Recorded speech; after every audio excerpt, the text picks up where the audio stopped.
Yoo yaa akkam jirtu kabajamtoota hordoftoota chaanalii keenya ammas deebilee dhufneerraa akkuma beekamu chaanaliin kun chaanalii keessan odeeffannoo fayyaa wayitaa dhimmoota garaagaraa irratti kan itti argattanidha. An Dooktar Naafii Adgeetuun jedhama. Sagantaa keenya guyyaa irraatiin kan waliin ilaallu yeroo baay'ee namoonni baay'een gaaffii kana keessaan kan gaafatan hedduun isaanii jiru. Walquunnamtii saalaa yeroo ulfaa ilaalchisee wantoota tokko dubbachuun barbaada. Egaa akkuma beekamu yeroo baay'ee walquunnamtii saalaa yeroo haasofnu waan nu salphachiisu hin qabu. Namni waanuma guyyaa guyyaan hojjechaa oolu akkamitti salphatan jedhu gara boodaatti wanta nu dhabde waan ta'eef yeroo isaa yoo tariitii bira geessanii arguu dhiisuu dandeessu kan immoo keessa jirtanis jiraachuu dandeessu waan ta'eef odeeffannoowwan kanneen hawaasa keenya biraan ga'uutti fufna jechuudha.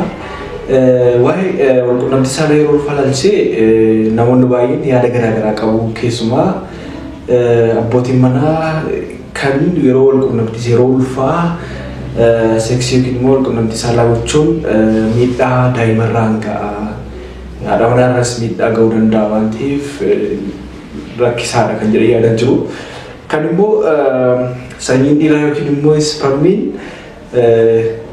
ija mucaa qulqulleessuu gaariidha jedhanii yaadan baay'een isaanis jiru. Kana jechuun walquunnamtii saalaa yeroo ulfaa godhanii ispermiin yookiin sanyiin dhiiraa suni ija mucaa qulqulleessaa kan jedhanii yaadanis jiru. Kaan immoo dubartii ulfi tokko garaashii guddaa waan ta'eef seksii walquunnamtii saalaa gochuun hin danda'amu ulfaataadha jedhanii kan yaadanis jiru. Mee kana wantoota kanneen walitti qabnee ilaaluu yaalla.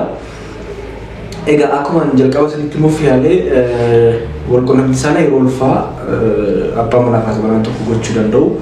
Akkamitti gochuu qabu? Wantoota akkamii yoo jiraatan gochuun qaban kan jedhus bal'inaan kan waliin ilaalu ta'a jechuudha. Akkuma beekamu yeroo jalqabaa baatiiwwan arfan gara jalqabaa yookiin immoo ji'a arfan gara duraa sababa garaagaraadhaan kan ka'e sababii jijjiirama hormooniidhaan kan ka'e dubartiin tokko yeroo ulfaa haqqisiisuu danda'a, miirri of jibbisiisuu, miirri dadhabbii garaagaraas itti dhaga'amuu waan danda'uuf fedhiin walquunnamtii saalaa ishee ni hir'ata. Jechuun kana jechuun walquunnamtii saalaa gochuu hin danda'an jechuu miti. Fedhii irratti hundaa'ee abbaan manaa fi haati manaa walquunnamtii saalaa gochuu ni danda'u jechuudha. Gama biraan yoo ilaalle yeroo baay'ee maal jedhu namoonni asabshii namootaa keessaa tokko sanyiin dhiiraa ija mucaatti bu'uu danda'a kan jedhu waan jedhamu. Fakkeenyaaf mucaan kan inni ta'u akkuma isinitti hime saakii yookiin immoo akka qaraciiqee wayii jira achi keessa ta'a jechuudha mucaanii.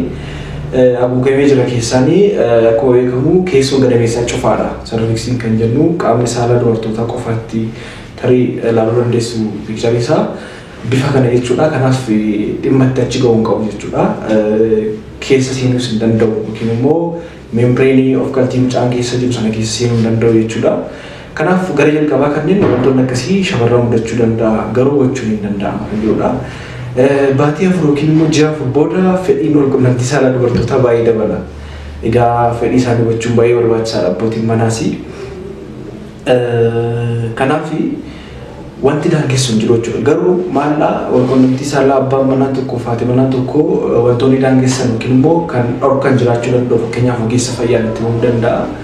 Sababoota kanneen sababoota tokko fi sababoota garaagaraa kan irraa kan hafe daangeffamuu danda'u jechuudha. Tokko immoo akkuma gadameessi guddachaa deemuun xiqqoo karaa baratameen walquunnamtii saalaa gochuun ulfaachuu danda'a.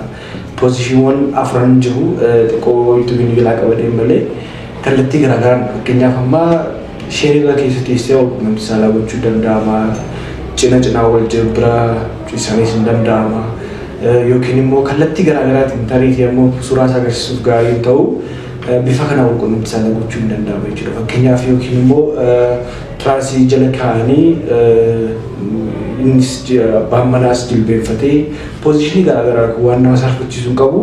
Mana yaalatti illee kan gorsaa oola waan ta'eef bifa kanneeniin walquunnamtii saalaa gochuu hin danda'amu jechuudha. Kana jechuun abbaan manaa jilbeenfatee ta'uu danda'a yookiin immoo cinatti waliin ciisanii ta'uu danda'a yookiin immoo haati manaa irra baatee gochuun hin danda'amu kan jedhudha.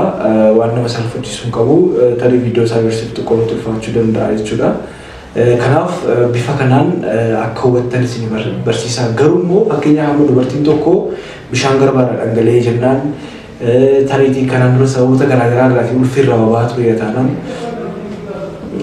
akkasumas immoo dhiigni obbaatiin dursee dhufeera yoo ta'e dhiigni sirraa dhangala'eera yoo ta'e xiqqoo ulfaataadha. Fakkeenyaaf amma treated abortion kan jennu jirra baatiiwwan torbaa gaditti dubartii tokko dhiigirraa bahee jennaan iddoodhaa socho'ee micireen sun yommuu iddoodhaa socho'utti yeroo gabaabaadhaaf yeroo murtaadhaaf quunnamtii saalaa akka isaan dhaaban gorfame jechuudha. Kanaaf wantoota ammas jedhee amma ogeessi fayyaa quunnamtii saalaa gochuun hin barbaachisu kana jedhamee wantoota ammas itti dabalatan yoo jedhame irraan kanaaf quunnamtii saalaa amma baatii sagaliitti illee gochuu hin danda'amu waan nama dhorkuun jiru jechuudha. Ittiin enjoy gochuu qabu nuti keessan jechuudha. Kanaaf gaaffiin baay'inaan ka'aa ture kana fakkaata waan hordoftaniif baay'ee galatoomaa baay'ee isin jaalladha share subscribe godhaa.